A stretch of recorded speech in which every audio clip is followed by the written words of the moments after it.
Today, I'll show you how to change the organizer of an event in Google Calendar. This is really useful if you're handing off responsibility for a meeting to someone else, maybe because you're switching teams, going on leave, or you simply don't want to be the one managing the invites anymore. By the end of this video, you'll know exactly how to transfer ownership of an event so someone else becomes the organizer. First, open your web browser and go to calendar.google.com. Make sure you're signed in with the account that currently owns the event you want to change. If you manage multiple Google accounts, double check that you're in the right one because you'll only be able to change the organizer for events you own in that specific calendar. Once your calendar loads, find the event whose organizer you want to change. You can use the search bar at the top or scroll to the correct date and time on your calendar view. When you see the event, click directly on it to open its details. This will bring up a small pop-up window with information like the title, date, time, guests, and any conferencing or location details.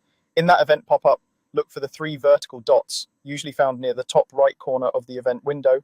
These three dots open a More Options menu. Click on them to reveal additional actions you can take for this event. From the drop-down that appears, select the option labeled Change Owner.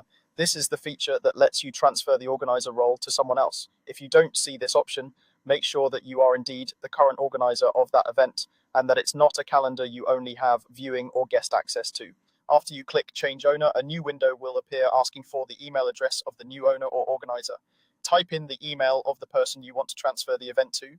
It should be an address that can receive Google Calendar invitations, ideally within your organization or someone who uses Google Calendar regularly so they can manage it easily.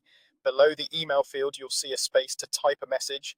This message will be included in the email notification sent to the new organizer. It's a good idea to briefly explain why you're transferring ownership or mention any important details about the meeting, such as expectations, recurring schedules, or key attendees they should be aware of. Keeping this clear helps avoid confusion later. When you're happy with the new owner's email and your message, click the Change Owner button to send the transfer request. Google Calendar will send an email to that person asking them to accept the ownership change. Once they accept, they become the new organizer and will be able to edit the event, manage guests, and handle future changes. And that's it. You've successfully initiated a change of organizer in Google Calendar.